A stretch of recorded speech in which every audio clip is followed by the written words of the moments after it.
अस्सलामुअलैकुम वरहमतुल्लाहि वबरकातुहू। इस लेसन में मैं आपको बताऊंगा कि वेग स्पोर्ट क्या होती है और स्पेसिफिक स्पोर्ट क्या होती है। जब भी आप कोई ऐसे लिखते हैं, स्पेशली एट कॉलेज लेवल और यूनिवर्सिटी लेवल, तो आपका वो ऐसे एक थीसिस स्टेटमेंट के अराउंड होता है। यानी आप पहले एक थीसिस स्टेटमेंट लिखते हैं और फिर उस थीसिस स्टेटमेंट के आइडियाज, जो उस थीसिस स्टेटमेंट में आइडियाज होते हैं, उनको फर्दर डेवलप करते हैं। अब जिन बॉडी पैराग्राफ्स में आप उन आइडियाज को डेवलप करते हैं, उनको हम स्पोर्ट बोलते हैं। अब स्पोर्ट वेग यानी मुबहम होती है या स्पोर्ट जो है वो स्पेसिफिक होती है। एज अ स्टूडेंट ये आपकी रिस्पॉन्सिबिलिटी होती है कि जो भी आप स्पोर्ट दे रहे हैं या स्पोर्ट में जो सेंटेंसेस भी लिख रहे हैं, उनमें जो इंफॉर्मेशन होनी हो वो वेग ना हो, वो क्लियर हो, स्पेसिफिक हो। अब इन एग्जाम्पल्स को देख के मेरा ख्याल है आपको समझ आ जाएगी कि वेग स्पोर्ट किस तरह से होती है और स्पेसिफिक स्पोर्ट किस तरह से होती है। ये फर्स्ट देखें आप, स्लाइड आपके सामने है और इसमें जो सेंटेंस है वो काफी वेग है, मुबहम है, यानी उसमें इंफॉर्मेशन इतनी ज्यादा क्लियर नहीं है। देखें जरा, many people in the theatre show themselves to be inconsiderate.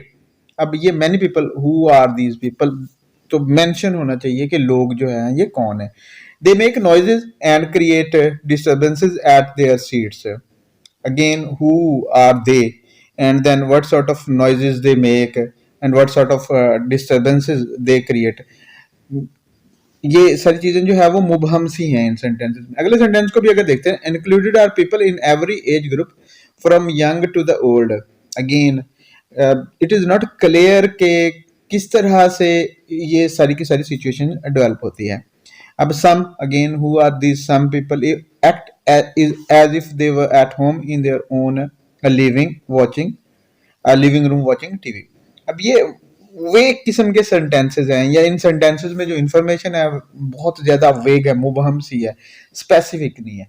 अब देखें इस प्रॉब्लम को किस तरह से फिक्स किया गया है नेक्स्ट स्लाइड में।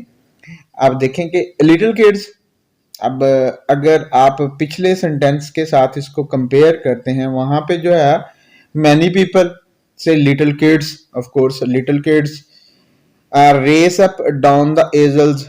कहाँ पे problems, usually in giggling packs. Actually बड़ा क्लियरली बता दिया गया कि वो क्या करते हैं। Teenagers try to impress their friends by talking back to the screen, whistling and making what they consider to be hilarious noises. Again, sentence को clear कर दिया गया कि what sort of noises they do, what do they actually do. Adults act as if they were at home in their own living room and comment loudly on the ages of stars. Okay, again बड़ा clear कर दिया गया कि वो किस किस्म की बातें करते हैं और why movies aren't as good anymore. तो आप इन दोनों सेंटेंसेस को अगर कंपेयर करते हैं तो फर्स्ट सेंटेंस में आपको एक्चुअली क्लियर डिटेल नहीं मिलती है और जो भी प्रॉब्लम प्रेजेंट किया जा रहा है उस प्रॉब्लम को क्लियर वाज़े अल्फाज में नहीं बताया जाए। बट व्हेन आप देखते हैं सेकंड स्लाइड को, तो सेकंड स्लाइड में everything is very much clear. दो एग्जांपल्स और देखें, आई थिंक आपको और ज्यादा क्लियर हो जाएगा। ये नेक्स्ट देखें, ये एक वेग किस्म की information. And people are often messy so that you are constantly aware of all the food they are eating. अब no idea कि क्या फूड वो खा रहे हैं और how are they messy. Next sentence में जब आप जो है देखते हैं इसको, जहां पे इस मसले को फिक्स किया गया, वहां पे आप देखें तो and people of all ages crinkle candy wrappers, stick guns on their seats and drop popcorns, tubs or cups of crushed ice and soda on the floor.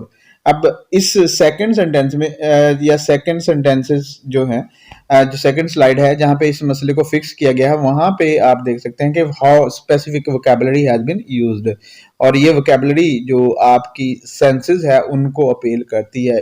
You can see with your eyes कि वहां पे किस किस्म की activities हो रही हैं और किस चीज को जो है वो राइटर जो है वो मैसी बोल रहा है। अगेन एक और सेंटेंस देख लें, पहले वेग सेंटेंस देखें और फिर जो है वो क्लियर सेंटेंस के स्पेसिफिक किस तरह से ये information, people are also always moving around near you. अब ये who are this people who are moving around you, creating disturbance, what sort of disturbance they create, it is not clear, and interrupting your how your enjoyment is being interrupted, it is not clear। अब देखें कि इस मसले को किस तरह से fix किया गया है। ये सेंटेंस आपके सामने है, दोबारा जो है वो ऑफ कोर्स इसको रीराइट किया गया है। They also cough and burp, yeah, this is the noise they make, squirm endlessly in their seats, file out for repeated trips to the restrooms or concession stand, and elbow you out of the arm rest on their side of your seat। तो again information को बहुत ज़्यादा clear कर दिया गया। तो students, जब भी आप किसी टॉपिक पे ऐसे लिख रहे हैं, you are going to take care कि आप जो भी सपोर्ट दे रहे हैं या जो भी डिटेल सेंटेंसेस में अपने में लिख रहे हैं, that sentence that detail should be specific, clear होनी चाहिए, वेग नहीं होनी चाहिए।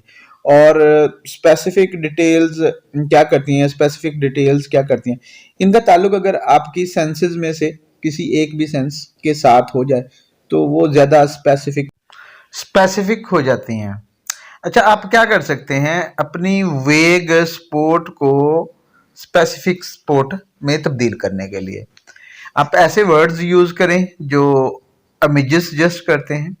आप ऐसे वर्ड्स यूज करें या उन एक्सपीरियंसेस की बात करें या अपने एक्सपीरियंसेस को उस तरह से नरेट करें जो आप के रीडर की सेंसेस को अपील करते हैं। एंड देन क्या कर सकते हैं आप कि जहां मुमकिन हो वहां पे ऐसे वर्ड्स इस्तेमाल करें जो एग्जैक्ट नंबर्स को सजेस्ट करते हों, जो एग्जैक्ट नंबर्स का आइडिया देते हों। एंड देन जो आपकी कोशिश होनी चाहिए, और बहुत अच्छी कोशिश ये होनी चाहिए आपकी, कि आपके रीडर को ऐसा महसूस हो कि ही और she is watching with her eyes, के जो कुछ भी आप बयान कर रहे हैं आप इस तरह से अगर करेंगे तो आपकी सपोर्ट बहुत ज़्यादा स्पेसिफिक होगी।